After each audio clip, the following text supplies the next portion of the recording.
Live Fit Podcast, Episode 80, Living Vibrantly with Tanja Shaw. You're right. I mean, a whole world does open up and there's just so many more possibilities. And one thing I love too is how when you feel that, when you get that energy, how it just sort of, it spills into the other parts of life as well. You know, do you want to just lose 10 pounds for the next 3 months? Feel really crappy about yourself after you gain it back again? If that becomes our measure of success, it's really easy to either get discouraged when things don't go quite as fast as you want it to, or... Welcome to the Live Fit Podcast with Glenn Johnson, your resource for all things that contribute to good health. You will hear expert advice and interviews with leading authorities on fitness, food, fat loss, mindset, and the mind-body connection. You will find show notes, articles, and health programs at livefitpodcast.com. Yes, it is time once again for the Live Fit Podcast. I'm your host, Glenn Johnson. Thank you, everybody, for listening. This is episode 80, Fit and Vibrant with Tanja Shaw. Tanya is a health professional, such as myself. She has a podcast, a blog, and she's also a working health coach and a personal trainer. In today's conversation, she will share her particular style of healthy living and how you can find the mindset that will allow you to be fit and vibrant too. But first, I'd like to share with you the latest health news. Heart disease is showing up in obese children as young as 8 years old. This means they have a reduced ability to pump blood throughout their body, which is only going to demotivate them as they try to become more active.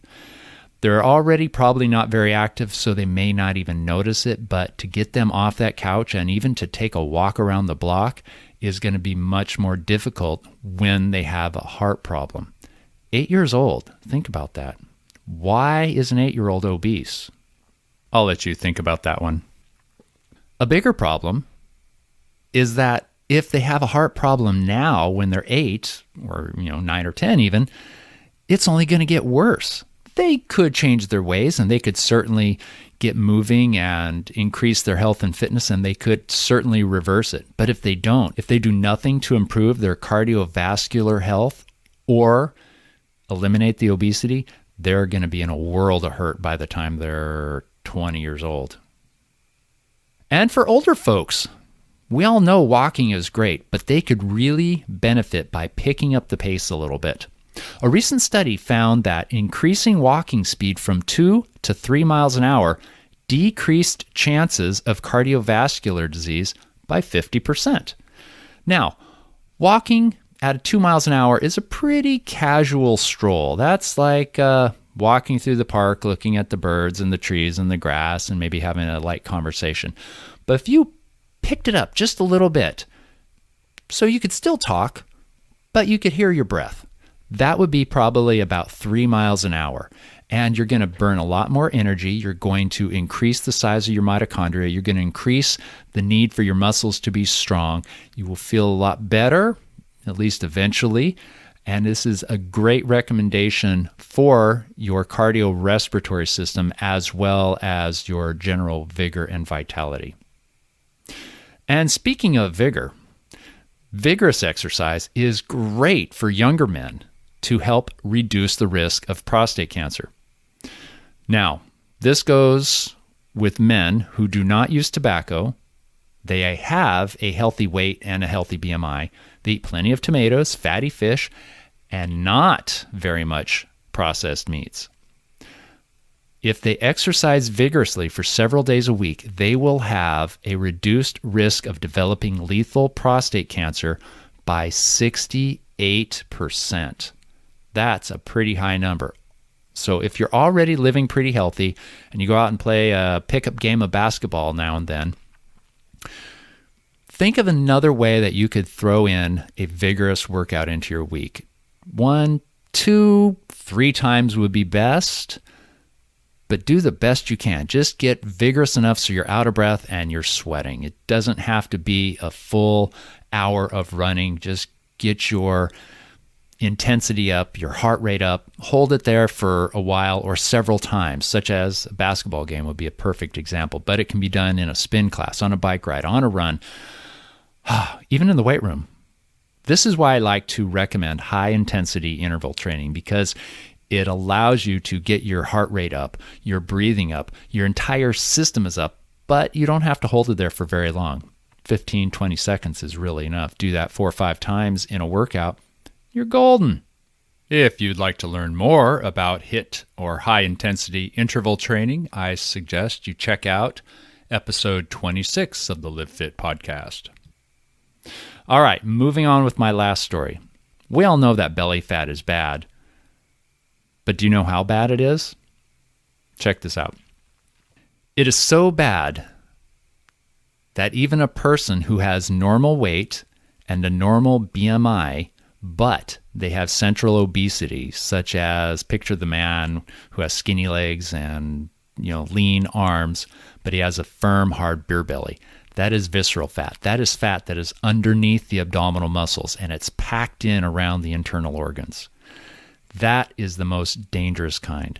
And somebody like that, male, has an 87% increased chance of death. Women are only 50% increased chance of death when they have abdominal obesity. Still not good. 50% is still way higher than I want, but it's lower than men. So men, get your bellies down, and you're not going to be able to do it from sit-ups alone. Now, the difference is so extreme. Check this out. Overweight people who do not carry high amounts in their abdomen have a lower risk of early death than those who carry it in their abdomen. So if you are the type of person who carries your excess body fat on your bottom, your hips, your thighs, even your chest and your arms or your face, anywhere but in your abdomen, you are much, much, much better off. The unfortunate thing is most people do carry it in their abdomen. That's a protective mechanism the body's using to help protect those vital organs that are really very vulnerable otherwise. So what can you do? I can think of one thing. You can hire me to coach you, or you can listen to the Live Fit podcast episodes 20, 75, and 77. I will have links for all those podcasts in the show notes at livefitpodcast.com. Now I think it's time to get on with my conversation with Tanja Shaw. Hi, Tanya. How are you doing today? Good, thanks. Thanks for having me. Well, Tanya, I brought you on the show because you are a very like-minded fitness and health expert with very similar goals to myself. And not that I want you to repeat everything that I say because, well, you probably don't know everything I say, but I think my audience would like to hear perhaps a different perspective of how they can improve their health and fitness with just some regular daily habits. But first, I would like to have you give a little explanation about who you are and how you arrived at what you're doing right now. What's your story? Sure. Oh, sure. Thank you.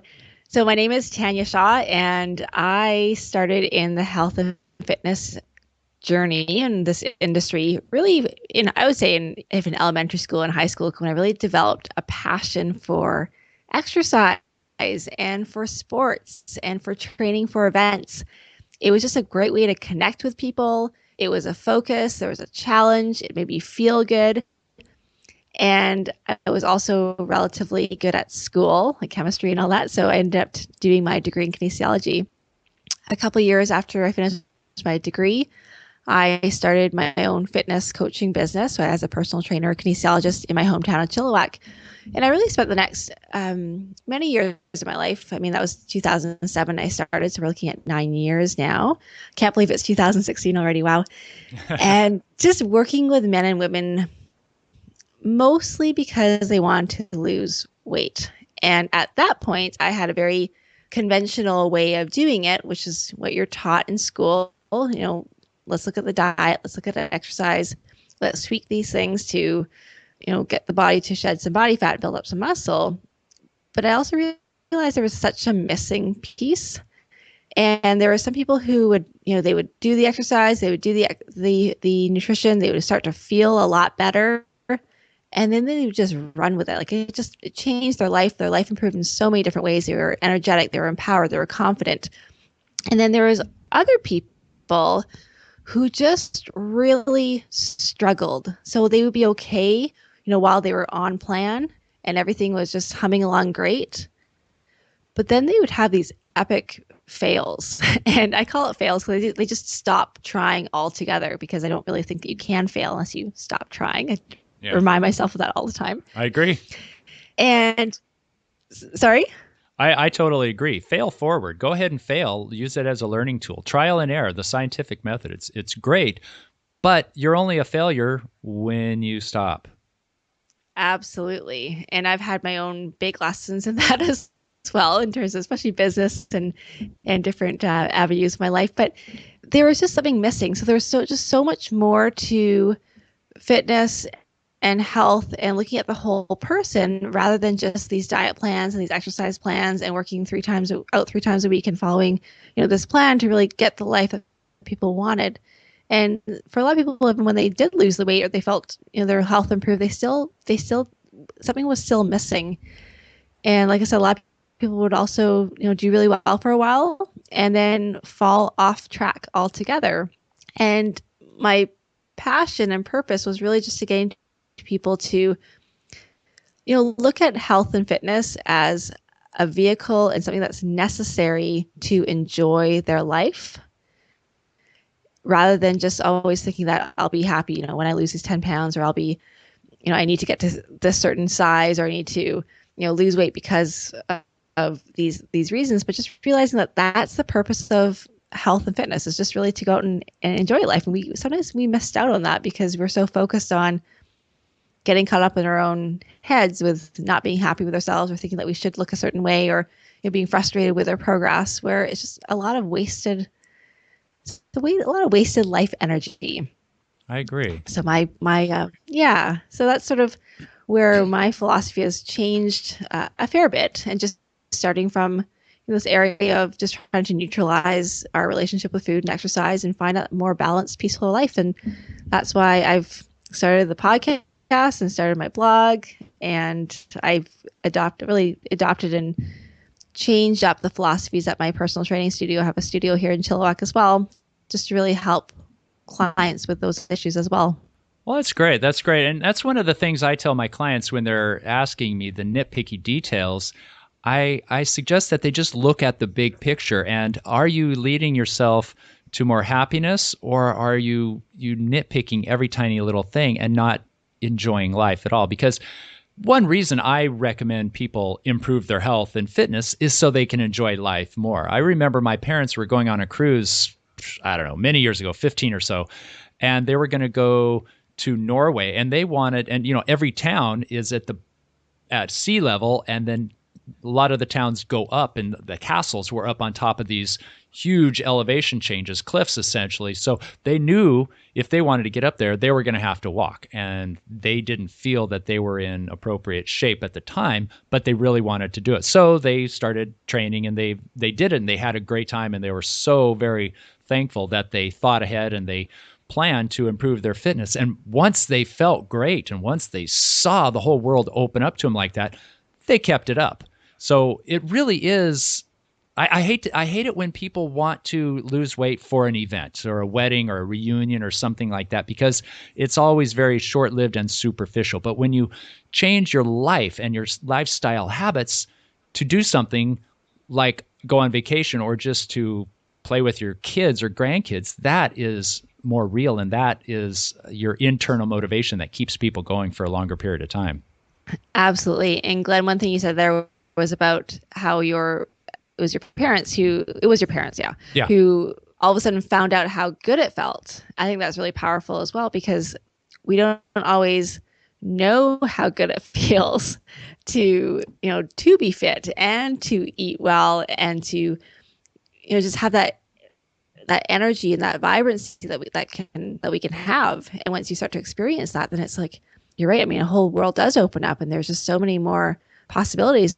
And one thing I love too is how when you feel that, when you get that energy, how it just sort of it spills into the other parts of life as well. Like, we think about health and fitness as just, this compartment of our whole being, but everything is connected, and how we are in our physical self is going to directly impact our relationships and even our careers and our, so many different aspects of life. And that's something that I really loved about helping people through that process.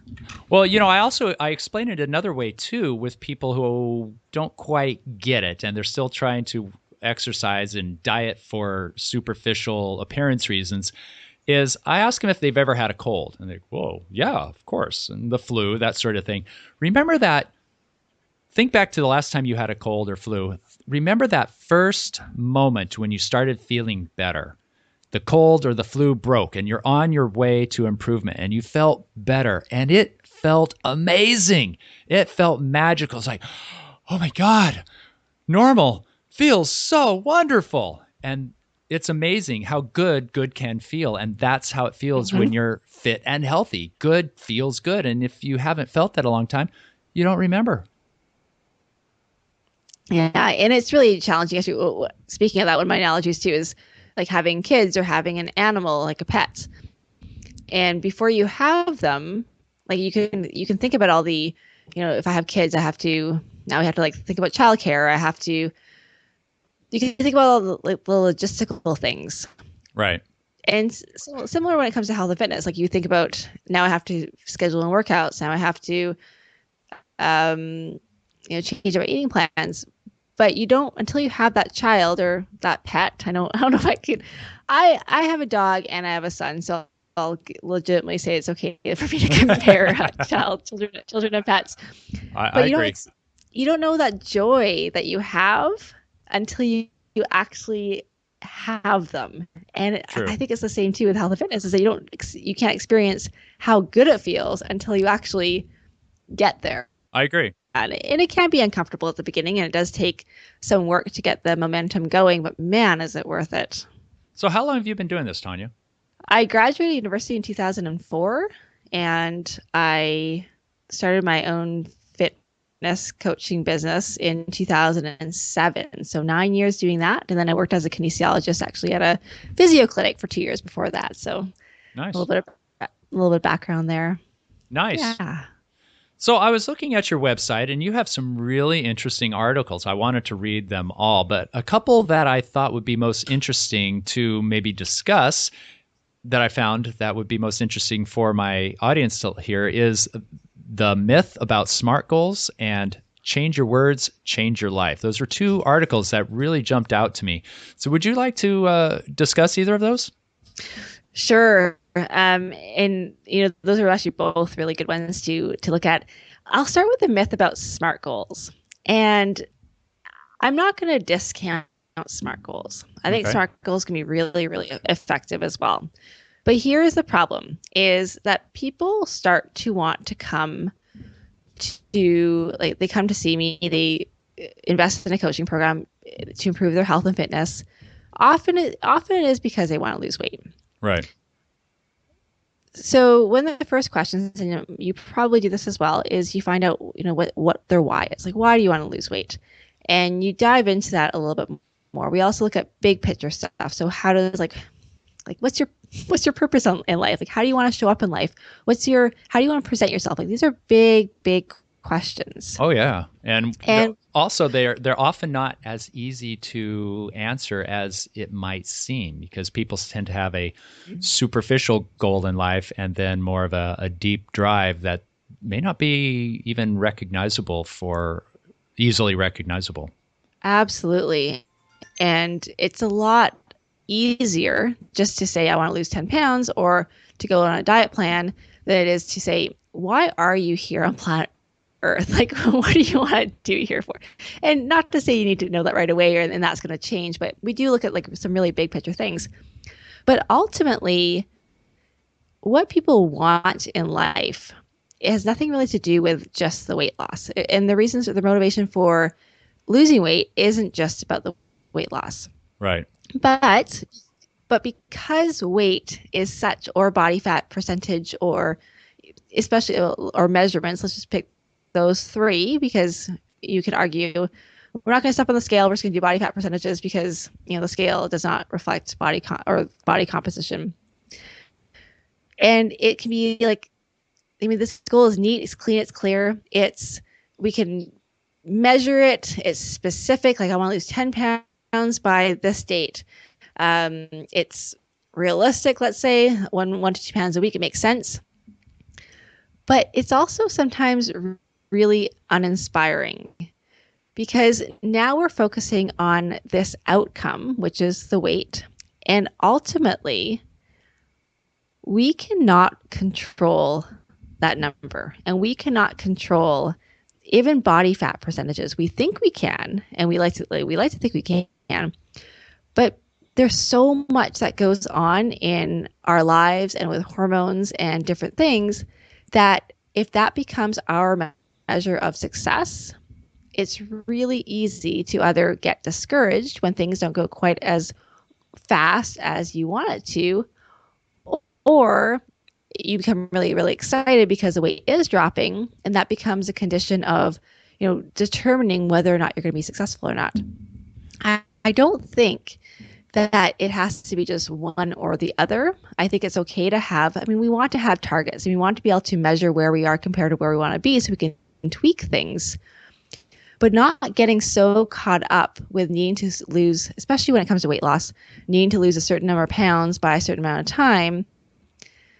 Because, like I said, we can't always get there. And when you look at health and fitness, the goal isn't to lose 10 pounds in 4 weeks or 6 weeks. The goal is to lose 10 pounds, but then also to maintain that. So if we can start to just let things go and ditch the deadlines a little bit more, but focus on the progress and make sure that we're still going in the right direction, then we're going to get there. We might get there in a more sustainable way. An example I have is we did a 21-day program. This was about 2 years ago now. We do short-term challenges at our studio as well because they are kind of nice for people to kind of get in and, a little bit less intimidating than a full program right away. But she did everything so well. She worked out a lot more. And within reason, she changed up her eating habits. She did, on paper, it was awesome. And she did her weigh-in and she lost 0.1 or 0.2 of a pound, like negligible, really nothing at all. Right. And she was so devastated. She was so ready to give up. And it just undermined all her other successes. So I'm not saying that we have to completely let that go. Although when I coach clients, I actually do let them, we do try to ditch the scale for a little while just so we can really become clear on other measures of success and how we feel. But I really encourage my clients to focus on action steps. So not just and making those the goals. So let's say, for example, you do have a goal that to lose weight and to improve your health or get fitter or whatever it's going to be. Mm-hmm. And so what does that look like? And let's look at maybe even a year from now. Like now you're more fit, you are you're that fit, you're that healthy person. Like what are the things that person does daily to make them fit, healthy, vibrant? I like fit and vibrant because that's my podcast. Yeah. And let those things that they are doing on a regular basis be your goals, be your action steps, be your measures of success. So for example, a goal might be, instead of just saying I want to lose 10 pounds by April 1st, your goal might be, every day or 4 days out of my 5-day work week, I am going to take a 10-minute walk break after lunch. Just things that we can actually control, things that we do have control over, and that will ultimately lead us to where we want to be. It's just shifting that focus a little bit from always making these neat, tidy, outcome-based goals, and to really shift the focus to the progress. Does that make sense? Yeah, I love it. And I don't use SMART goals anymore just because I found that they're not very effective. They're difficult to explain. They're difficult to formulate. The concept is great. I totally understand the concept, but after the I've probably been using them for 12 years. Well, not anymore, but I used them for about 10 to 12 years. And I've pretty much ditched them in their, specific, measurable, attainable, rewarding, and time-based features. And I do what I call stepping goals.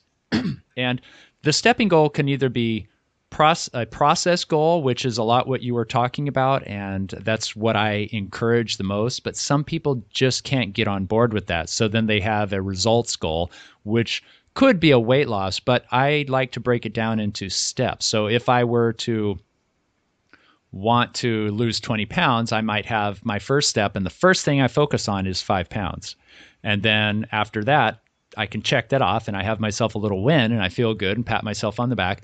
Now I'm going to work on 5 more goals.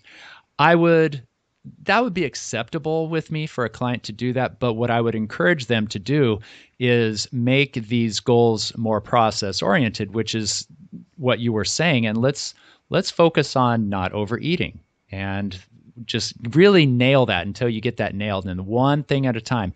And then we'll focus on not drinking more than a certain amount of alcohol and whatever it might be. And then maybe we'll focus on going for a walk every morning for 20 minutes, that sort of thing. So that's the process. So I love what you said. I'm glad you're bringing that to people's attention, that the result is probably not really the result that they want, and it's going to be short-lived and insincere if that is their target. Mm-hmm. And by focusing on the process, you can still get to the result. Right. Like you're still, I mean, if you do these things like you mentioned, focusing on not overeating or focusing on managing your emotions, maybe doing something like doing some self-care for yourself every day and giving yourself pleasure and talking nicely to yourself so you're not so stressed out in your mind. Like those are all really good action steps that are going to get you towards your goal. And they'll make you more happy as well, rather than feeling like you have another task, another job. Yes, they will. And by focusing that process, you do get to celebrate the quick wins. Like you said, today, like you said, with these stepping goals, if your goal is today to go for a walk after lunch or do whatever, and you were successful, I'm like, yes, like check, I'm done. Like that was I accomplished that, and that really helps to feed that success, and it also brings you present brings you to the present. I think a lot of times we always have this concept or this idea that we look forward all the time to that goal out front, which actually I was listening to another podcast, and they said that sometimes, especially with like business and entrepreneurship, it is good to really always strive for something else. But when it comes to health, it's also really important to be present and to enjoy the process, because you may or may not be happier when you lose 10 pounds. So if we can start to really, fall in love with that process of the change and the personal development that happens when we get there, it could be really quite powerful. And I mean, for myself personally, I struggle with SMART goals because I think I psych myself out a little bit with them. So I don't know what it says about me, but for example, when I used to race, I used to do a lot of triathlons. I raced for 10 kilometer. That was my distance. And let's say I set a goal to run. I remember at one time I was trying to reach a target of 42 minutes for 10K, which for me would have been a personal best. Mm-hmm. And every time I had that number and I went out, I bombed. I got so stressed out. And I'm sure there's a way to overcome that. And I could have practiced a bit more. But when I went out for a race and I just enjoyed it, and I just focused on the feeling, focused on feeling strong, running tall, feeling good, making sure I don't go out too hard so I can negative split my race and actually finish it with a decent pace. I had my best events and I ran my personal best that way. So it's just a matter of, I guess, just focusing on the feeling and the process versus then always just the outcome. And it's a little bit different from even the marketing out there for most health and fitness programs. So it's like, lose 10 to 12 pounds in the next 28 days or the next 90 days, get shredded. And yeah, you could, but it's also nice to be able to maintain and to not do that on again, off again roller coaster ride that we're used to being on. You are listening to the Live Fit podcast. You can find more information about this episode, plus Live Fit's weight loss, health improvement programs, and coaching at livefitpodcast.com. See you there.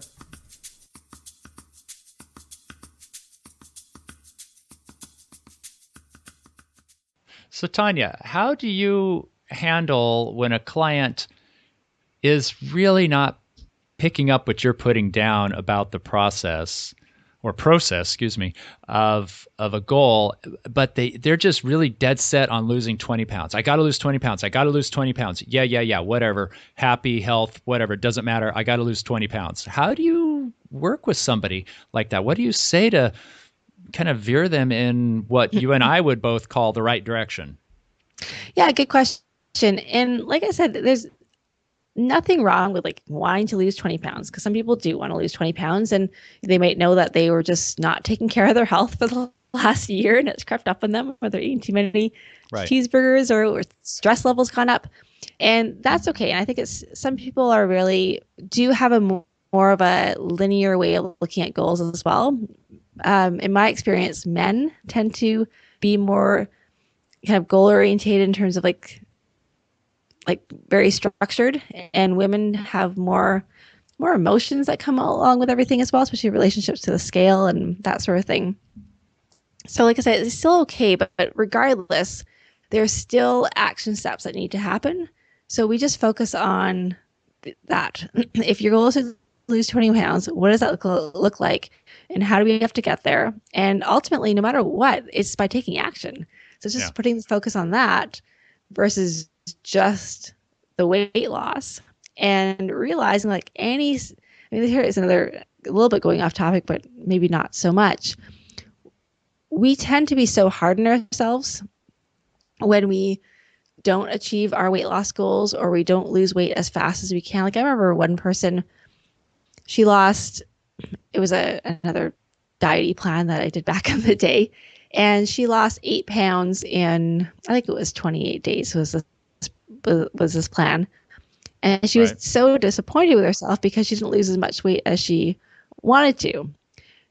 And I'm like, whoa, stop. I mean, you got to really shift the focus from really focusing on the positives and giving yourself credit for all the steps you are taking in the right direction. Exactly. And then you keep going as well. But like I said, it's okay still to have weight loss goals, but ultimately, if your goal is to lose weight, you still have to do the action steps. You absolutely do it. Yeah, it's just creating a process to make those, really those the focus, and to give yourself credit for those things. And by focusing on the action steps, the weight loss comes. And sometimes it doesn't come always as fast as we'd like it to, especially if we're going to do it in a more realistic, sustainable way and enjoy our life at the same time. Right. But it comes. And if it doesn't, sometimes there are other issues. Sometimes it's hormonal things. Sometimes there's lots of things that can go on with the human body. That's not just diet and exercise. In fact, probably a lot more than we think. Oh, and it's very frustrating too to work with somebody who has been on several diets over their course of their life. Let's say we're working with somebody who's over 40, maybe even in their 50s, and they've been on countless diets from the time they were a teenager, and their body and their metabolism is pretty much thrashed. So bringing it back to a health and stable place takes a while and takes patience, and that's something that I've really found that people lack because, well, first of all, we're living in an on-demand society. If we want something, we can get it really, really quickly. But also, once our minds are made up to go ahead and make those changes, we want to see the results from those changes instantly. Mm-hmm. Yeah, so it's really difficult to convince them that they're gonna have to take some time to sort of repair the damage before they can move forward. Have you ever had an experience that you could give us an example of? Yeah, yes, definitely all the time. You're right. We're programmed for the quick fixes. When I'm on the internet and the website doesn't load right away, I'm like, come on. I start pounding the keys because I want it. I'm sure nobody else does that, but I'm like, I want it right away and I want it right. I mean, you go to Starbucks and you want your coffee exactly the way you want it. If it's not perfect, oh dear. So we are accustomed to that. I think the best thing to do is to really get real and to look at the history, because it didn't work. If you've done diets before and you are trying again because you're back to square one, I mean, look at that honestly. It did not work. You lost the weight, you gained the weight. You did exactly what diet plans are supposed to do. They lose the weight and then gain the weight back again because you can't sustain it. No, that's so right. It doesn't work, and it's just really becoming honest. And maybe it goes back to that why as well. Do you want to just lose 10 pounds for the next 3 months or 6 months and then feel really crappy about yourself after you gain it back again? Or are you committed to more of a lifestyle change? And more people are coming to me now in coaching practices with who already have that philosophy. And they're very upfront about that. They're like, you know what? My weight, if I lose weight, that's great. I really want to, it is more about energy levels now. It is more about lifestyle and realizing that the message is coming across slowly. It's still a struggle to fight against the typical diet industry and fitness industry that's just going to promise even things like the 21-day fix. I mean, it sounds, I'm not actually too familiar with the program, but it's the same sort of concept. Like, we're going to fix ourselves in 21 days. And it's, and like I said, I'm actually not too familiar with the program. Maybe it's totally legitimate, but it's this concept that we still have that short-term mentality. So it's still out there. But like I said, more and more often now, I'm starting to get a lot more people who are, looking for making the real lifestyle changes, which is so nice to see. Oh yeah, it really is. And I'm getting more and more people like that, just like yourself. And part of that is because I'm targeting, and maybe people are more attracted to me because I like working with older people. And I don't mean in their 70s and 80s necessarily, but I mean anybody that's over the age of 40 generally has a maturity level and an experience level to understand and accept that there's more to what they want than just appearance. And so often they have reached a point where, okay, I'm going to quit trying to look like an 18-year-old with who's on steroids. I just want to look and feel healthy and capable of doing the things that I want to do.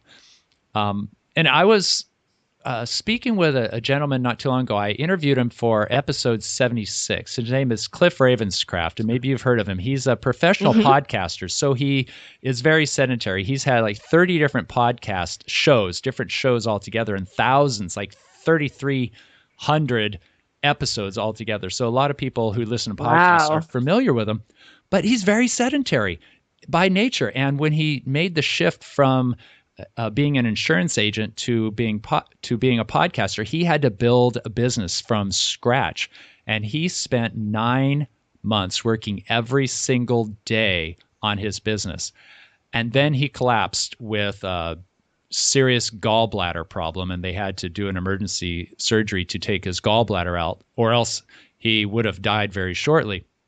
And that's how much time he spent sedentary. I came out with a podcast just today, episode 78, about how being sedentary will kill you. It's called the Sedentary Death Syndrome.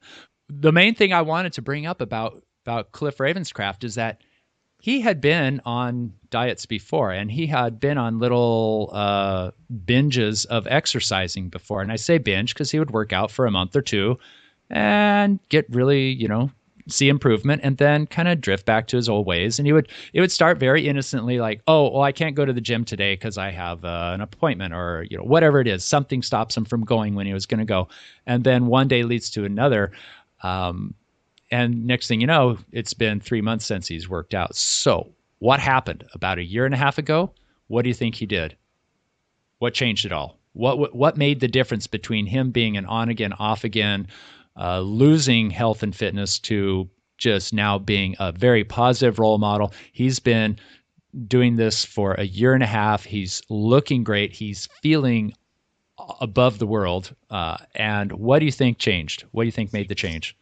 See, I don't know, but my guess is there's some life change, like something big happened.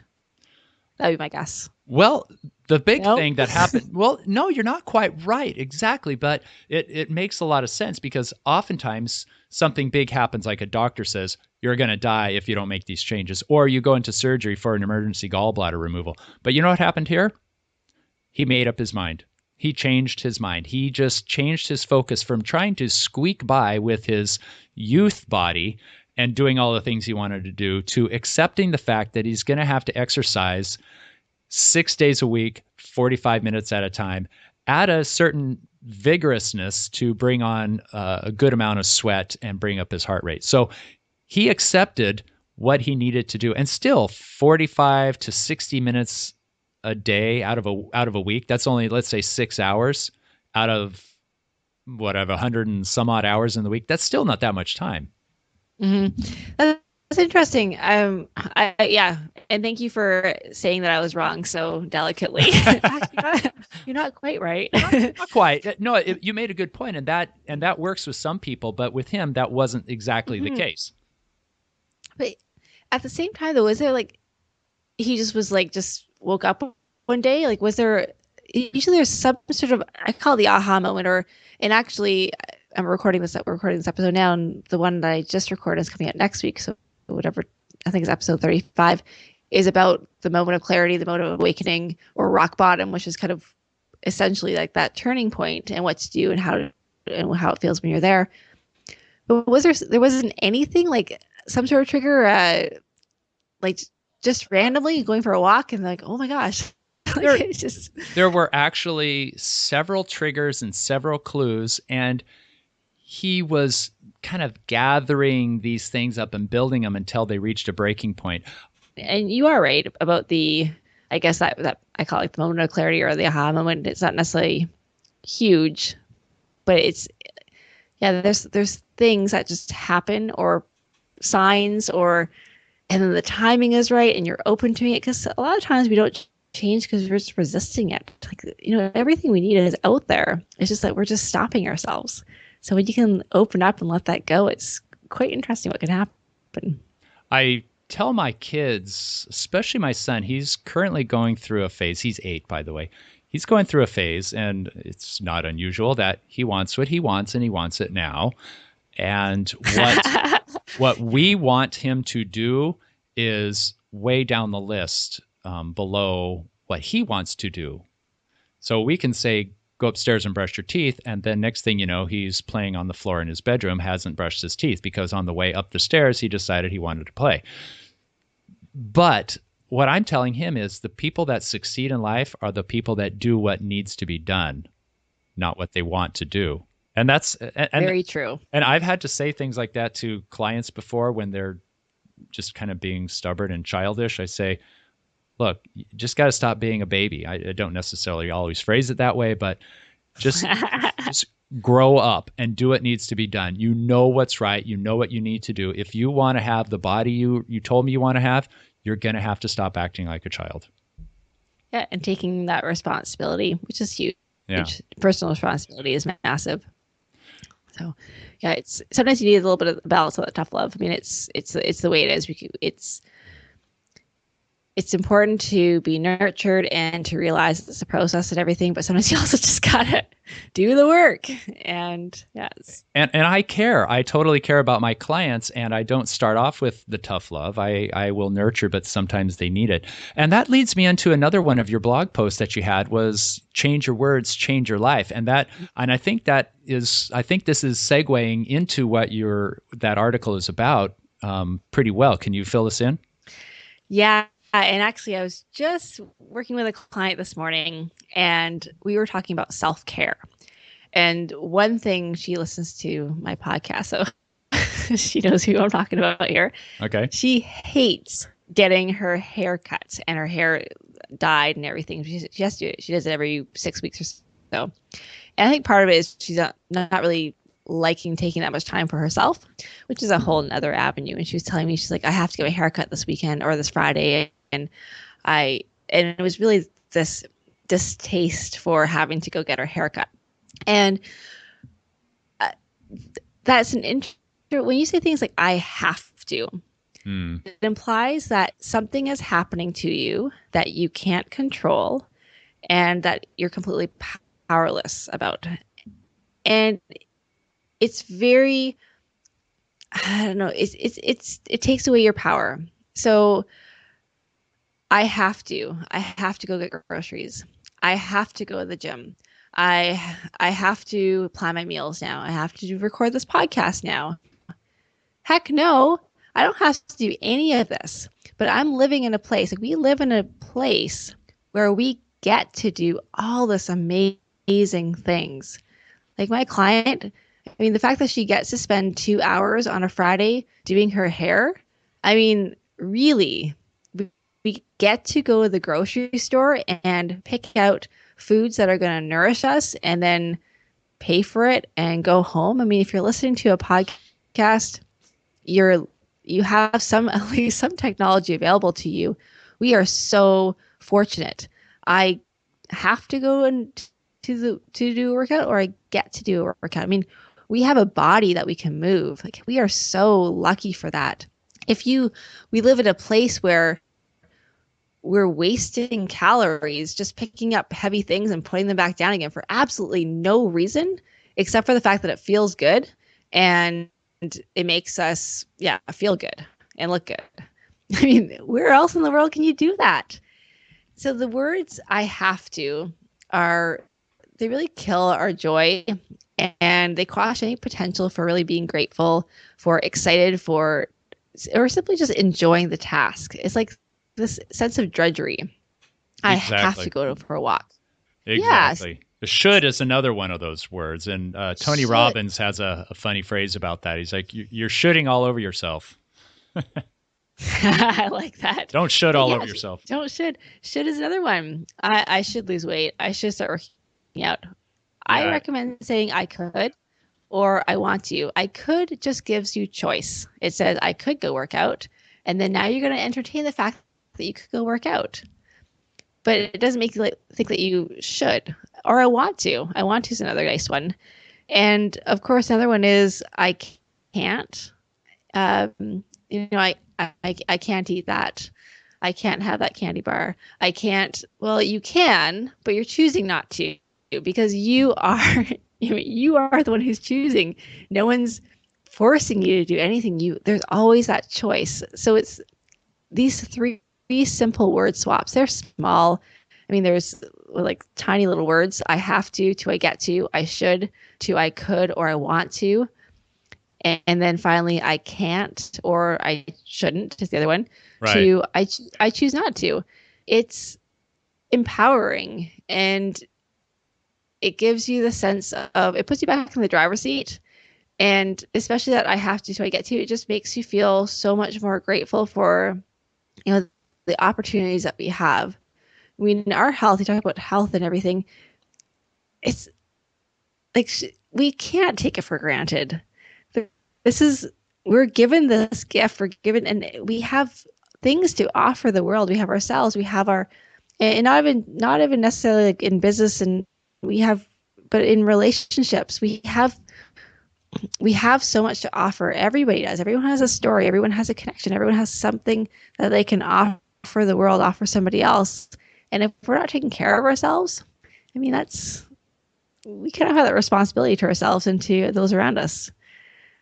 So it's just changing that a little bit. I want to take your advice and give it a little practice right now. Sure. I really want to go to the gym today and get in a good workout, but I don't really have the time. So I think I'm going to go for a run instead. I'll do some push-ups, run for 15 minutes and do some more push-ups and enjoy some sunshine and some fresh air. So I'm really excited that I'm able to do that today because it's not too cold, it's not too windy, it's not too wet. I think it's a beautiful day, and I would rather be outside right now than go into a gym. So I'm really excited. I can't wait to go out for my run. As soon as we're done talking, I am out the door. I'm excited to go for a run, and I'm planning on going for a run. I'm like, that's awesome. And I'm not even a runner. I don't even really like running, but you know what? It works. And I'm not doing it because I should. I'm doing it because I will feel amazing when I get back. Not for those 15 minutes, because it's not all that fun at the time, but I will tell you, it's well worth it, because the rest of the day, I will feel invincible. So much better. Absolutely. Well, Tanya, it's simply been a delight speaking with you today. How can our listeners get a hold of you? Well, thanks for asking, Glenn. My website is tanyashaw.com. My name is spelled with a J, so it's TANJASHAW.com. And I also have a podcast called The Fit and Vibrant You. And I'm not sure when this episode is going to come out, but I'm going through a little redesign of my website. So I'm pretty excited to share that as well. Oh, good. I can't wait. I will, of course, have a link to your site, your podcast, and your social media on my show notes page. And this is going to be episode 80. Perfect. All right, Tanya, you have a great day, and I will talk to you later. Thank you so much, Glenn. Thank you for listening to this episode of the Live Fit Podcast. Please subscribe and share with someone you care about.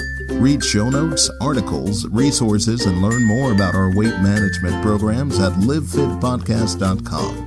Once again, thanks for listening, and always remember to live fit.